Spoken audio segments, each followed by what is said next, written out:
Welcome back.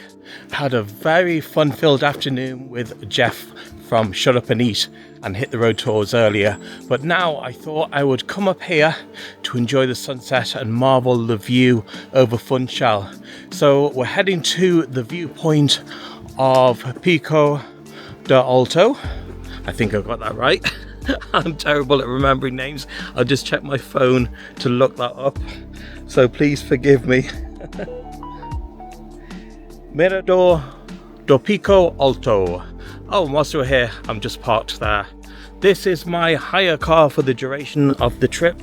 It's a Seat Ibiza, and I must say it is a pleasure to drive, and that's with the company called Vanity Blend, and I'll put in their details in the description below. So we are about, let me just check the time, about an hour from sunset. So I'm going to see what there is to see as usual and show you some marvellous views. So this is the way. Got to follow the signs. That looks like part of a German flag there. Up these steps. And Alonso of Lottie have scooted ahead of me there. You can see Alonso. I don't know where Lottie is. She must be ahead. So the path twists and turns, as you can see, so you're better off following the path. There's a little signpost, yellow and red. I'm not sure what they mean, but if I find out, I will leave it in the captions below.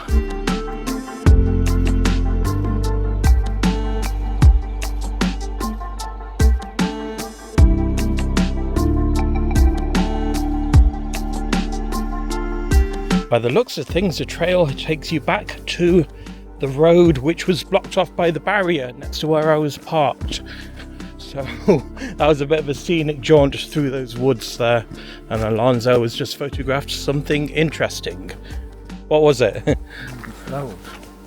Oh, amongst the ferns, the purpley flowers there. So just walking along the trail along the road, looks like the only option. Wow, just look at that over there. If I can show you this, see the mist going over that hillside. Just looks absolutely wow. Half that hill is shrouded in fog, and the blue sky is trying to peep through. Only in Madeira.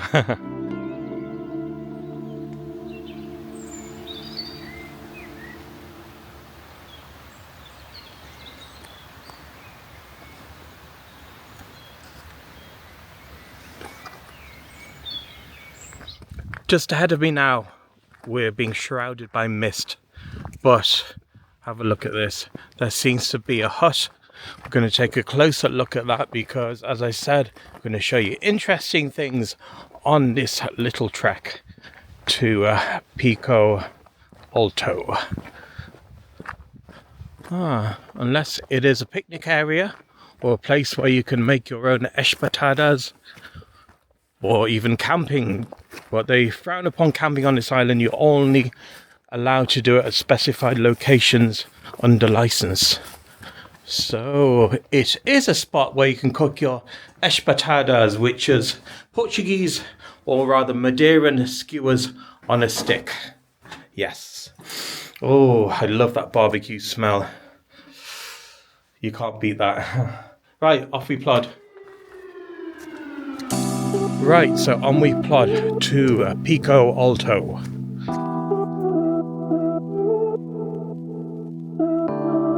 So this is it, the final furlong, only 120 metres left to the peak, and the mist is starting to clear. I really am hoping that there'll be nothing left for sunset. I'm being too optimistic, I think. If not, then got to make the most of the situation. I'll enjoy the misty views from up above. And there's the obligatory view back for you all, and you can see that hut which is utilised for barbecuing espatadas, etc.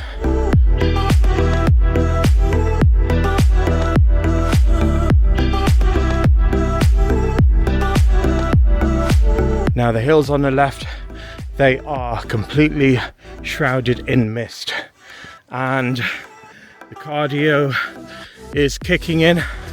It's making me work it. I really do need to work it, get my 10,000 steps in and work the heart. So a few more steps to contend with, as you can see here. We're almost there. I can see railings at the top. That must be the viewpoint summit.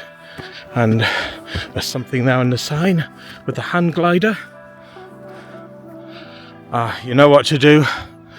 Hit the pause button, read it in your own time, because most of it's in Portuguese, but I can see something in English there. Take off Pico Alto with GPS coordinates, etc. And it says distance between takeoff and landing area in Funchal, 5 kilometers. And as I'm walking up to the peak, on my left, it looks like the mist is dancing away. It's as if it wants to clear, then it changes its mind and doesn't want to. Okay, here we are. Here we are indeed. And before I show you the piece de resistance, this is the peak of Pico Alto, standing proud at an altitude of 1,129 meters. And here's some instructions below to tell you what you're looking at. So we start off with São Gonçalo to the left, and Terreiro da Luta, forgive my pronunciation, then Porto da Funchal, which is the port, then Corujeira, Pico da Cruz, São Martino, Pico dos Barcelos, which I visited 2 years ago on the way to Nuns Valley, and Cabo Girau, where I was at last year. And let us look below. Yes, Funchal is peeping through that sunlit area towards the top of the frame there. It is looking good, and fingers crossed, I'm really hoping for a good sunset if that blasted cloud vanishes from in front of me. But I live in hope, fingers crossed. Eventually. So it looks like I managed to get a bit of a sunset there, as you can see. And guess what, folks? It's time for the flying camera.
Days later. Welcome back. It's my 4th day on the island, and I'm gonna do the Levada walk, Caldeirão Verde, which means green cauldron. It took bit of an adventure to get here because of the fact that the roads were very narrow, and at one point I had to pull over to the side with half the wheel sticking off the edge. So with the help of a couple of people I managed it. Okay, so this is where we are now. Some of you who are familiar with Madeira will recognize these thatched houses which will befall us now. Absolutely pretty. There's a little white cat there nibbling on the leftover crumbs, and I've scared it off. Now just a look at that. The only problem is it's a shame that it's drizzling and rain was expected. I did take a chance and I thought, feck it, let's do it. We're only on this island at least once a year. So there's a cafe just behind. I might see what's in there before I start the hike. So I got myself just to perk me up, get me ready for this hike. It's a chinisa, which was a steep €3 and a local pastry queixada, which was $2.50. Total cost $5.50, but there's no competition and I needed something to eat.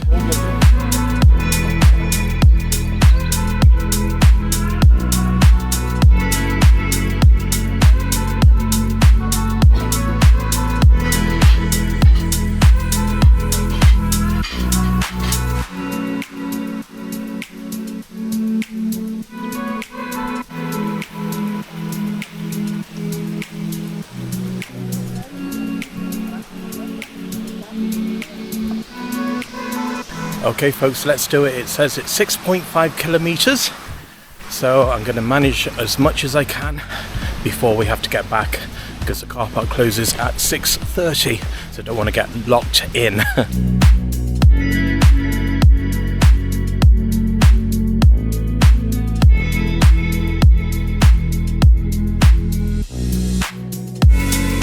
Yes, we're going the right way, and Lottie and Alonso are not too far back behind me.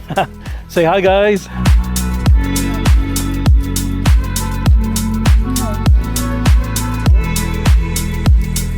A few wet patches to contend with, but I have my Salomon hiking boots, so I'll be okay.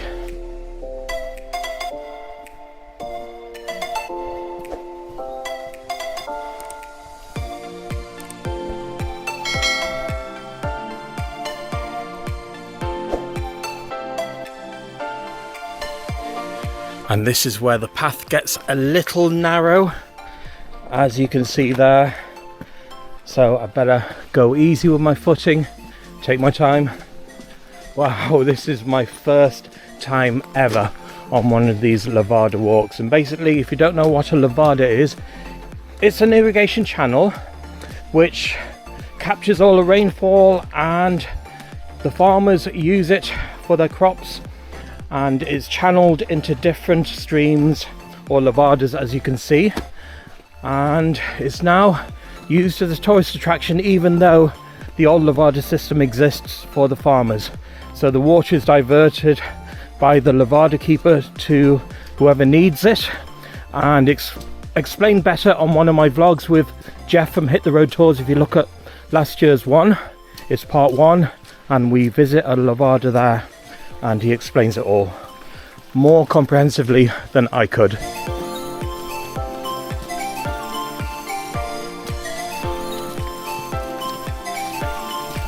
As you can see, just from the sides of the wall, water dripping.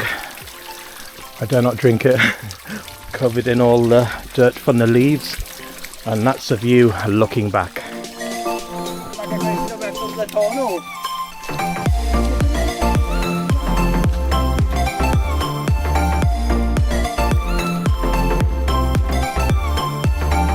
Yes, I'm getting splashed with dribs and drabs of water coming off the rock face around you, whilst trying to keep my footing in tow. You can see in front of you how uneven the rock surface is, so do not rush it, take your time. And I must say, I am rushing it a little bit because I want to get to the surprise at the end of it. Oh, I'm going to get drenched. You can see the water droplets falling down. Just run through there By the way, I'm using my DJI Action 4 camera because of the fact that it's waterproof. I'm going to use a Pocket 3 another time because of utilize that more for drier conditions.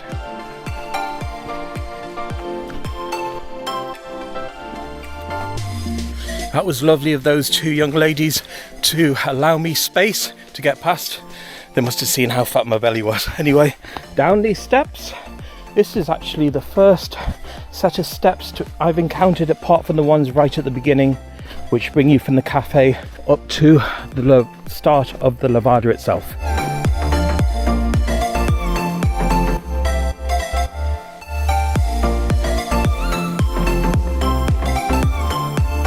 And no sooner are we down, up we go, up these steps.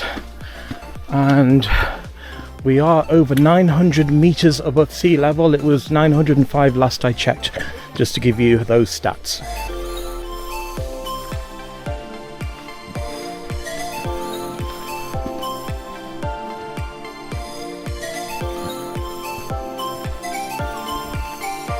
And if anyone knows what this sign means, leave a comment below, as I'd love to know.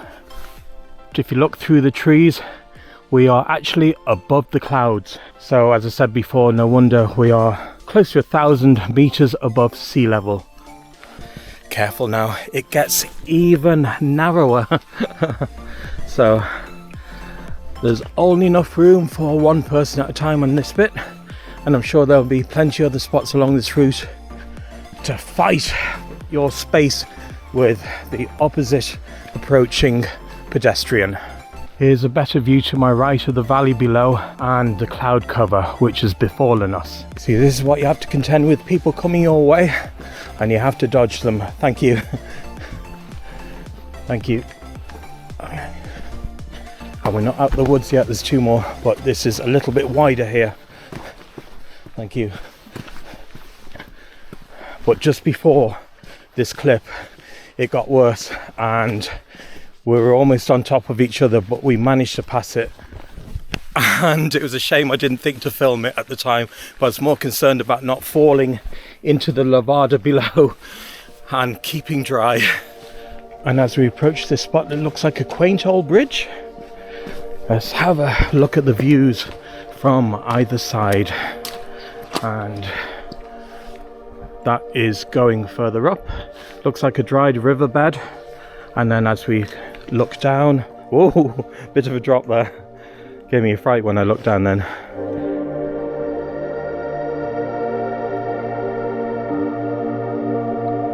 And looking through the trees to my right, way over there, I came from that direction. It just looks amazing. You can see someone through the trees there. It's hard to believe I just walked that. Actually, if you look very carefully, you can see fish. There's a couple there, but they dart very, very fast. As soon as you get close to them, they bugger off. Those pesky critters. They're all camera shy.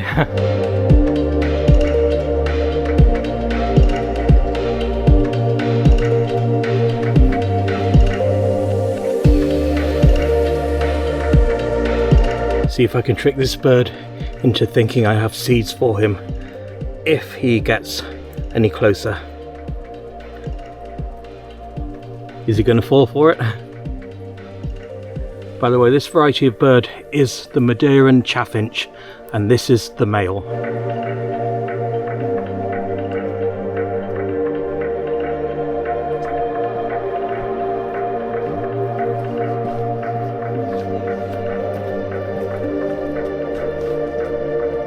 Jesus, that's some fall there.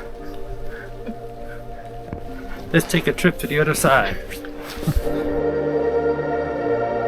Hark, I can hear running water from down below. So this is where it gets exciting. What secret will befall me shortly? It seems to be quite a way down, and I can hear people talking faintly. And there's quite a few birds as well, little ones, chaffinches, bullfinches, etc. jumping in and out. Wow, just look at this backdrop in front of me. That is absolutely gorgeous. Nature at its finest. this is Madeira. Avoid that wet patch below. Only just managed, and I can hear something wonderful is about to happen in front of me. Oh my goodness, a huge wow. Have a look at that. No wonder they call it the green cauldron, because it looks like the shape of a green cauldron.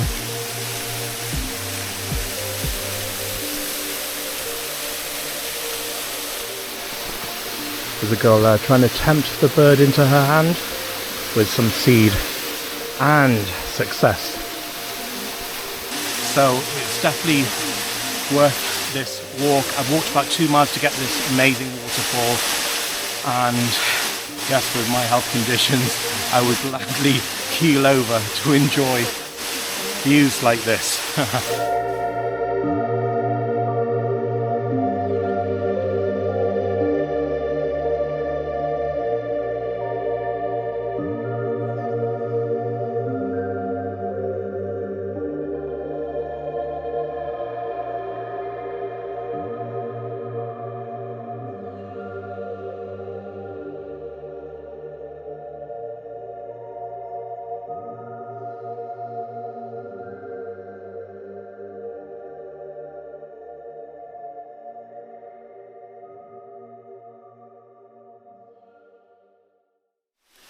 And we have to leave that magnificent waterfall now. I hope you enjoyed a little bit of drone footage I got there.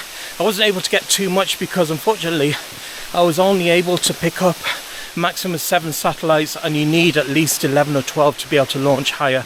So I got what I could, and I hope that you're happy with it. So on we plod, and I'm hoping, fingers crossed, there are going to be more marvels which will befall us. So just to give you an idea of how far I've walked, if you can see the gap through the trees, we walked around there, all the way round, and that waterfall is way round the bend, and we are here now with the lovely Lottie just over there. This looks like it could be a waterfall during rainier weather. You can see it going down across the path and down below, but we continue this way.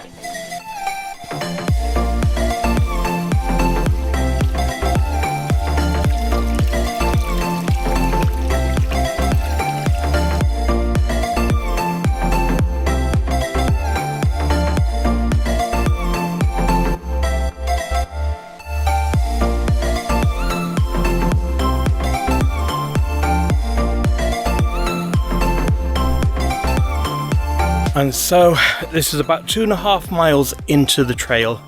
I think I'm going to head back because the car park will be closing at 6:30 p.m. and I want to head back in time. I don't want to be locked in. I don't think they will lock you in. They'll give you a few minutes grace. You can head back that way, and I'm not sure where to go to next. You shall find out in a moment.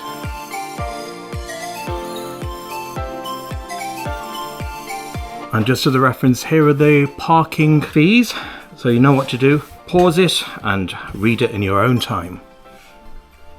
That's a payment hut behind me and a little gift shop.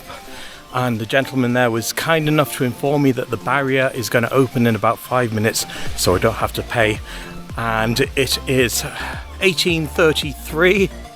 So you're meant to be here by 18:30. So shh, that's a tip I've just revealed to you if you don't want to pay. But it's not guaranteed. Don't quote me on it.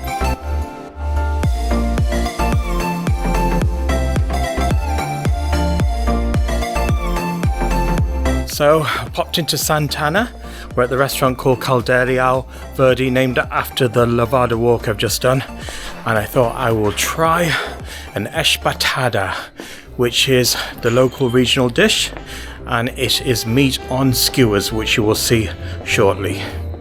And they've set up the frame where they're going to hang the espetada from shortly.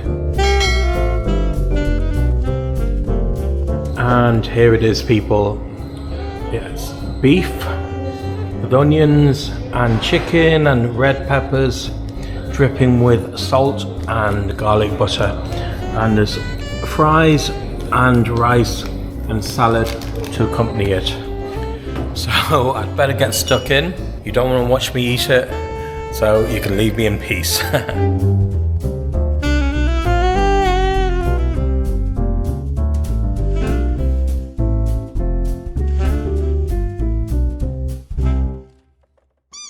Pray for me. As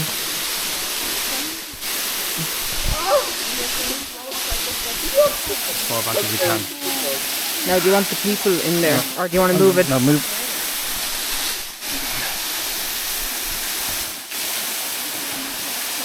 Maybe I'm here. Can you move back a bit? Move over there.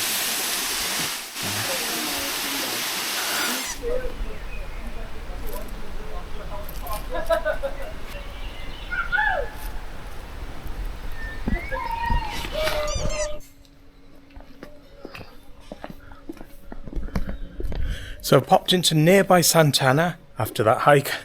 The venue's Caldeirão Verde, which is named after the... I'm forgetting things. Start again.